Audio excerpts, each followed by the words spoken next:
Hello and welcome to SaltWire today for Friday, January 6th. I'm your host, Kate Walker.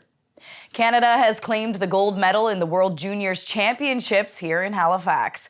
Dylan Gunther scored the golden goal just after 6 minutes into overtime to lead Canada to a 3-2 victory over Czechia in front of a sold-out crowd at the Scotiabank Centre. And the fans outside the Scotiabank Centre were just as excited. This is the moment of the final goal that was captured in Rogers Square. Congratulations, Team Canada. It's our game, baby. This is the place to do it. Halifax, Moncton, New Brunswick, Nova Scotia. This is where hockey lives. Unbelievable. Congratulations, Team Canada. Congratulations to the fans. Thanks, everybody. Connor Bedard, the 17-year-old fan favorite who led all scorers with a Canadian record 9 goals and 23 points, was named tournament MVP. For Canada, it's the 20th World Junior title overall and second in less than 5 months. Canada captured the delayed 2022 event last summer in Edmonton. High rents, homelessness, and a humanitarian crisis is at our own front door. That's according to an outreach worker here in Halifax who has seen just how dire the situation has gotten.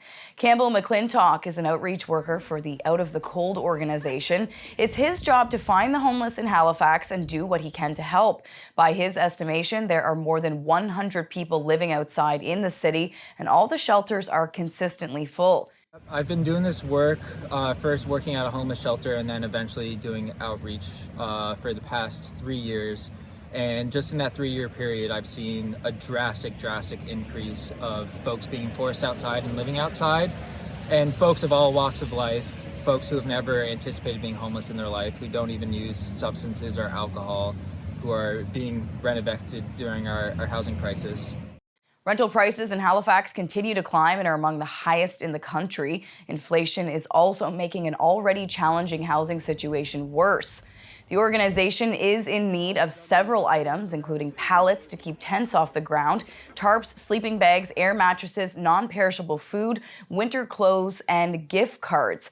There are 2 24-hour sites where people can drop off donations in HRM. One is in Dartmouth at 7 Church Street, and the Halifax location is at 5580 Cogswell. An update now to a story of a family in Lower Sackville that we told you about last month. There was concern from doctors that 10-year-old Sophia McGinnis, who was diagnosed with a rare and aggressive brain tumor in August, would not make it to Christmas. She's now in her wheelchair full-time, but the kindness of the community has kept her spirits high. A family friend posted to social media asking for people to send in Christmas cards for Sophia. They received over 1,500 cards, some from politicians of every level of government. She also got a personalized video from Boston Bruins star Brad Marchand. Money was also sent to help the family. It's time now for the Wine of the Week with SaltWire sommelier Mark DeWolf. As the weather gets colder, Mark has the right wine to keep you cozy at home. Well, we've had a pretty warm winter to date, but you know those dreary cold days of February are coming. So when the weather changes and we get that cold blast of cool Arctic air coming through, I change how I make my meals. I focus a lot more on braises and stews. You know, it's that rich savoriness of stews that is so delicious and soul warming and belly warming during the winter months. So what's the difference? Well, stews typically are chunks of protein or typically meat cut in even sized pieces that are braised at a slow temperature underneath the surface of liquid, whereas braises tend to be fuller cuts that aren't necessarily cooked fully underneath the liquid. They'll have liquid in it, but not necessarily fully submerged. Tips: you want to make sure your meat is cubed evenly, and same for your vegetables. You can roughly chop them, but you want to keep the sizes relatively similar.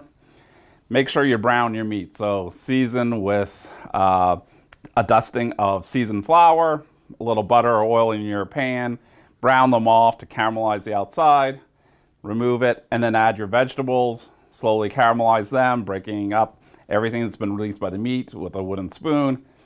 Return the meat to the vegetables, add in your stock, and make sure you have stock and something slightly acidic, so wine or tomatoes to add in there. Low and slow from there, and you have the delicious meal. So what kind of wine to go with stews? Well, You don't need your Cabernet Sauvignon or really robust tannic red wines here. You need something that's full, rich in flavor, but has softer tannins. So we're looking to things like Merlot, Old Vine Zinfandel, and I go to the Languedoc-Roussillon for some Syrah blends. So drum roll please, wine of the week this week is Gerard Bertrand Corbière. You know, easily accessible. It's made from Syrah, Grenache, and Mourvedre. They use a process called carbonic maceration on the Syrah to kind of amplify its fruit and make sure they're not extracting too many harsh tannins from the skins. A little bit of oak lends the spiciness, so you get a full-bodied, rich, drinkable red wine, not aggressive tannins, so that's perfect to pairing with a winter stew. And for more of Mark's wine picks and cooking classes, head to the Wine and Dine section of saltwire.com. It's time now for a glimpse of today's Thinking Out Loud with Sheldon McLeod. Today, Sheldon is speaking with Miles Goodwin about stepping down as a touring member of April Wine. Because, as you say, your last performance with April Wine after over 50 years is going to be on March 2nd in 2023 here in Nova Scotia, as you described it, where it all began.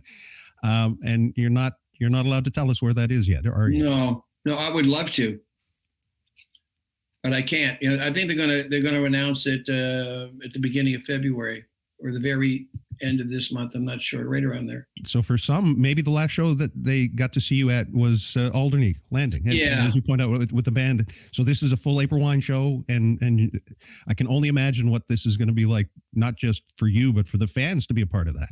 Yeah. You know, some of them are going to be very happy to be there. You know, but we didn't announce it. I didn't, as I was touring this summer, I didn't say, "Oh, by the way, I won't be seeing you again. Thanks for coming by now." And I didn't say anything, and that was all of a sudden that was it. It was announced that I was leaving the stage, and so now we can talk about most of it, you know, except for where that date is, but we'll know soon enough. And for Sheldon's full conversation, head to the opinion section of saltwire.com. Time now for the Atlantic Sports Wire, presented by Scott Squires. Team Canada's World Junior squad has won gold again, defeating Czechia 3-2 in a dramatic overtime game.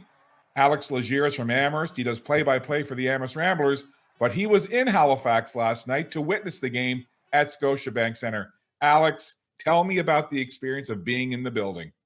Oh, it was a raucous crowd. It was absolutely wild there, and everybody was so happy to be there and cheering, and it was just great to be a part of it. Where does last night rate in terms of crowd noise and energy?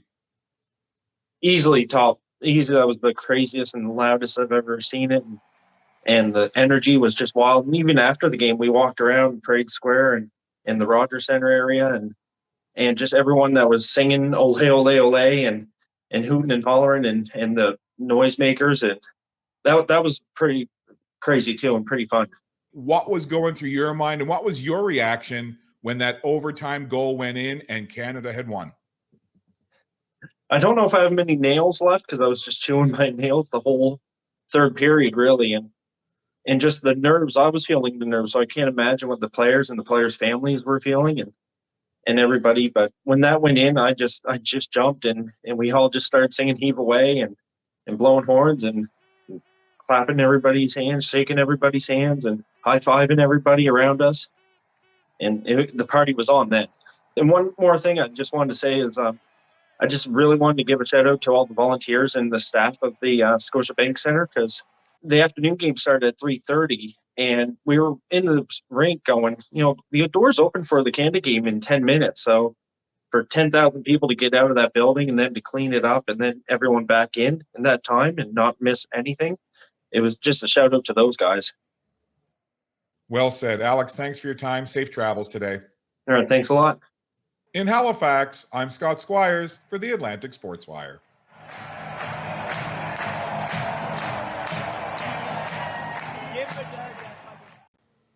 Thank you, Scott. On to weather now to see what's coming up in the forecast. We're going to check in now with our weather specialist, Alistair Alders. Happy Friday, Kate. Well, the freezing drizzle last night into this morning certainly made for icy conditions in parts of HRM. I had to scrape the ice off of my vehicle, but it was milder this afternoon, so conditions weren't too bad overall. Now, for the upcoming weekend, we have some flurries to talk about, cooler temperatures, but also a bit of sunshine too.